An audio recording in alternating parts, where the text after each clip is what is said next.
वक्त की बड़ी खबर आज रक्षा मंत्री राजनाथ सिंह पीएम मोदी से जाएंगे। रक्षा मंत्री अब तक की कार्रवाई की पूरी विस्तार से जानकारी देंगे रक्षा मंत्री। हालांकि प्रधानमंत्री मोदी पूरी रात जो है इस ऑपरेशन पर नजर बनाए हुए थे।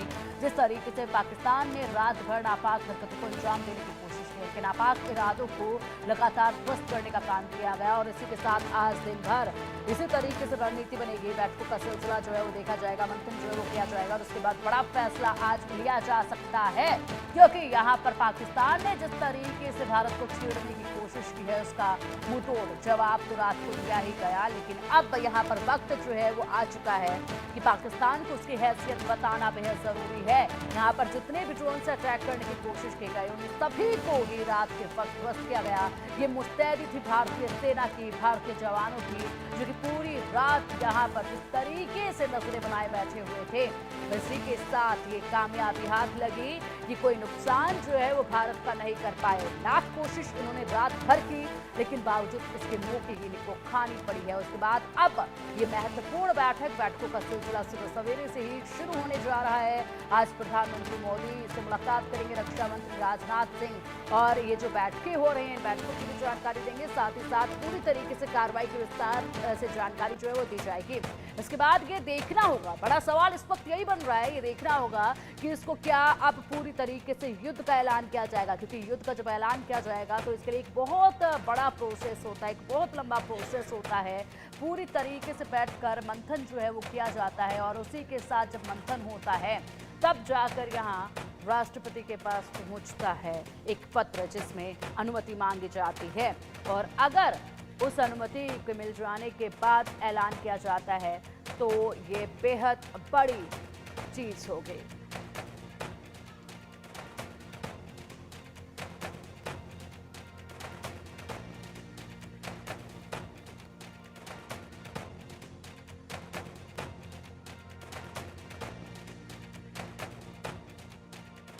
सिर्फ इतना मुड़ूंगे तो चलेगा?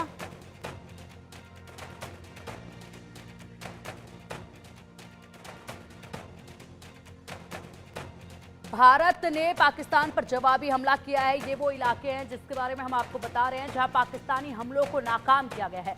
जम्मू के इलाकों में पूरी तरीके से नाकाम किया गया है। इसी के साथ पठानकोट, सांभा, अरनिया, RS-पुरा, ये तमाम वो इलाके जहां पर रात भर जो है वो पाकिस्तान ने अपनी नापाक हरकतों को अंजाम देने की कोशिश की, लेकिन पूरी मुस्तैदी के साथ भारतीय सेना तैनात थी और यहीं पर रात भर युद्ध चला और इसी के साथ इनके हर एक मंसूबे को ध्वस्त किया गया, हवा में ही ध्वस्त कर दिया गया है। किसी भी तरीके का भारत को नुकसान ना पहुंचे इसकी पूरी तैयारियां जो है हमारे सुरक्षा कर्मियों ने की हुई थी, सुरक्षा बलों ने, जवानों ने की हुई थी। और देखिए ये वो इलाके जहां पर इन पाकिस्तानियों ने एक के बाद एक कई अटैक करने की कोशिश की, लेकिन इनका एक भी अटैक जो है वो सफल नहीं हो पाया, कामयाब नहीं हो पाया।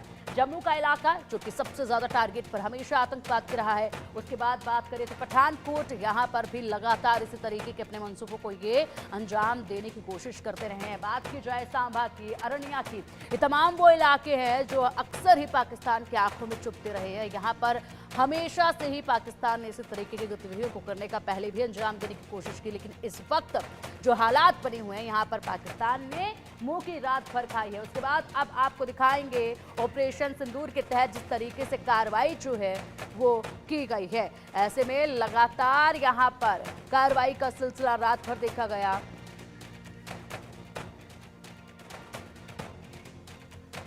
और अब देखिए ये ऑपरेशन सिंदूर के लिए पूरी तरीके से हम आपको बताएंगे। देखिए यहाँ पर जो आपको दिखाए जा रहे हैं ये कोटली, गुलपुर, भिम्बर, चाक अमरू, सियालकोट, मुरीदके और बावलपुर, मुजफ्फराबाद, यहाँ पर ऑपरेशन सिंदूर को जिस तरीके से दिया गया अंजाम, ये तमाम वो इलाके हैं। यहाँ पर पाकिस्तान कुछ नहीं कर पाया, लेकिन भारत ने जब कार्रवाई की तो भारत ने मुंहतोड़ जवाब दिया और उसी के साथ यहाँ पर पड़े धमाकों के साथ मुंहतोड़ जवाब जो है वो पाकिस्तान को भुगतना पड़ा है। उसके बाद सिर्फ देखा गया तो मातम देखा गया और एक बार फिर से पाकिस्तान ने यही नई तस्वीरें नजर आएंगी, क्योंकि तैयारियां जो हैं कल रात जो पाकिस्तान ने हिमाकत की है उसके इंतकाम की तैयारियां भी अब शुरू हो चुकी है। बैठकों का सिलसिला जब जब देश की राजधानी दिल्ली में देखा गया तब तक बड़ी रणनीति बनी और उसी के साथ इंतजाम क्या किए गए थे केंद्र सरकार द्वारा, इंतजाम क्या किए गए थे इंडियन आर्मी द्वारा, वो सभी ने रात के वक्त देखा है। पूरी जनता, देशवासी भारत की रात को चैन की नींद सोए, लोगों ने जाकर अपनी आंखों से पूरी तरीके से वो तमाम इलाके हैं। इस वक्त की एक और बड़ी खबर सामने आ रही है। आज पीएम मोदी से मिलेंगे रक्षा मंत्री राजनाथ। आज प्रधानमंत्री मोदी से रक्षा मंत्री राजनाथ मुलाकात करेंगे, बैठक होगी और अब तक की जो कार्रवाई की गई है उसकी विस्तार से जानकारी जो है वो रक्षा मंत्री को दी जाएगी। विस्तार से जानकारी रक्षा मंत्री को दी जाएगी और इसी के साथ साथ बता दें कि जब ये जानकारी दी जाएगी तो प्रधानमंत्री मोदी क्या निर्देश देते हैं ये देखने वाली बात होगी। फिलहाल यहाँ पर इसको ऑफिशियल वोट नहीं कहा जा सकता है, क्योंकि ऑफिशियल वोट के लिए बहुत बड़ा प्रोसेस होता है, बहुत लंबा प्रोसेस होता है और उस प्रोसेस के लिए बहुत सी चीज़ों को ध्यान में रखना होता है, मंथन करना होता है और उसके बाद जाकर यहाँ पर मंजूरी मिलती है राष्ट्रपति से और तब जाकर इसे ऑफिशियल वोट जो है वो घोषित किया जा सकता है। अब चलिए इसी पर अधिक जानकारी के लिए हमारे सहयोगी, हमारे सीनियर एडिटर संजय शर्मा जी का रुख करेंगे। संजय जी, रात भर जो कार्रवाई हुई वो देखिए, अब उस कार्रवाई की जो रिपोर्ट है वो रक्षा मंत्री राजनाथ सिंह प्रधानमंत्री मोदी से साझा करेंगे और इसी के साथ मुलाकात उनकी होगी, बैठकें महत्वपूर्ण होगी। ऐसे में एक बड़ा सवाल जो सभी के जहन में इस वक्त चल रहा है, सवाल ये कि क्या अब यहाँ पर जो बैठकें आज दिन भर देश की राजधानी में देखी जाएंगी, क्या ये बैठकें अब एक ऑफिशियल वोट के रूप में देखी जाएंगी? क्या इसके लिए मंथन किया जाएगा? एक लंबा प्रोसेस होता है किसी भी तरीके से जंग का ऐलान करने से पहले, क्या वो अब अमल में लाया जा सकता है, उस पर विचार किया जा सकता है क्या? देखिए, कल रात भर प्रधानमंत्री नरेंद्र मोदी राष्ट्रीय सुरक्षा सलाहकार अजीत डोभाल के साथ में वार रूम में मौजूद रहे। रात भर जिस तरीके से भारत पर पाकिस्तान का हमला होता रहा और भारत की तरफ से जो पाकिस्तान को जो जवाबी कार्रवाई हुई उसको प्रधानमंत्री नरेंद्र मोदी रात भर देखते रहे। तो रात भर प्रधानमंत्री नरेंद्र मोदी के पास में हर जगह से सूचना आती रही, कहां पर ड्रोन से हमले होते रहे, कहां मिसाइलों से हमले होते रहे और पाकिस्तान में भारत ने कहां पर हमले किए और पाकिस्तान को किस तरीके से तबाह भी किया। तो प्रधानमंत्री नरेंद्र मोदी पूरी तरह से अपडेट हैं, लेकिन उसके बावजूद भी रक्षा मंत्री आज सुबह सबसे पहले मिलने वाले हैं तीनों सेनाओं के प्रमुखों से। जी हाँ, तीनों सेनाओं के प्रमुखों को राजनाथ सिंह ने आज सुबह बुलाया है और तीनों सेनाओं के प्रमुखों को राजनाथ सिंह जी जो रक्षा मंत्री हैं उनसे मिलकर के वो चाहते हैं कि आगे अब किस तरह से बढ़ा जाए, क्योंकि एक डिक्लेयर वार और अनडिक्लेयर वार की स्थिति बनी हुई है और दोनों के बीच पे एक पतली सी रेखा बची हुई है। तो वो पतली सी रेखा कब क्रॉस हो जाएगी कोई नहीं जानता, यानी ऑफिशियल अनाउंसमेंट की बात बची हुई है। अदरवाइज एलओसी कब की क्रॉस कर दी होती भारत की तरफ से। तो ये आज कुछ बड़े फैसले होने हैं। तीनों रक्षा के प्रमुख आज राजनाथ सिंह से मिलेंगे, रक्षा मंत्री राजनाथ सिंह से।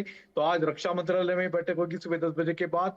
उसके बाद में राजनाथ सिंह मिलने जाएंगे प्रधानमंत्री नरेंद्र मोदी से और उनके साथ बैठ करके फिर आगे क्या करना है, किस तरीके से आगे बढ़ना है, क्योंकि अब लड़ाई काफी आगे बढ़ चुकी है। अब पीछे पैर खींचने का वक्त नहीं है, ना ही समय बचा है, ना ही ऐसा कर पाएगा भारत। अब भारत को आगे ही बढ़ना होगा। तो आगे बढ़ने के लिए क्या क्या रास्ते, क्योंकि भारत अभी तक एथिक्स पे चल रहा था, नीतिगत फैसलों पर चल रहा था। अभी तक भारत की ओर से सिर्फ टेरर कैंप पे हमले किए गए थे। अभी तक भारत की ओर से ना तो सिविलियंस को निशाना बनाया गया, ना ही आर्मी कैंपों को निशाना बनाया गया था। लेकिन अब पाकिस्तान ने सारी लिमिटेड तोड़ दी है, सारी हदें पार कर दी हैं। उसने सिविलियंस को भी निशाना बनाया है और भारत के आर्मी हेडक्वार्टर्स को भी निशाना बनाया है। तो अब भारत आगे कोई बड़ा जवाब दे सकता है और अब क्या अगला जवाब क्या होगा ये आज प्रधानमंत्री नरेंद्र मोदी को तय करना है। और प्रधानमंत्री नरेंद्र मोदी आज रक्षा मंत्री राजनाथ सिंह से मिलेंगे। रात भर की कार्रवाई प्रधानमंत्री नरेंद्र मोदी ने देखी है। तो अब प्रधानमंत्री नरेंद्र मोदी पूरी तरीके से अपडेट है क्या क्या हुआ है रात भर, क्या क्या चीजें करनी है। लेकिन अब तीनों सेनाएं क्या चाहती हैं, क्या रास्ता मांग रही है प्रधानमंत्री नरेंद्र मोदी से, क्या अल्टरनेट मांग रही है, क्या विकल्प मांग रही है, उस पर प्रधानमंत्री नरेंद्र मोदी को फैसला लेना होगा।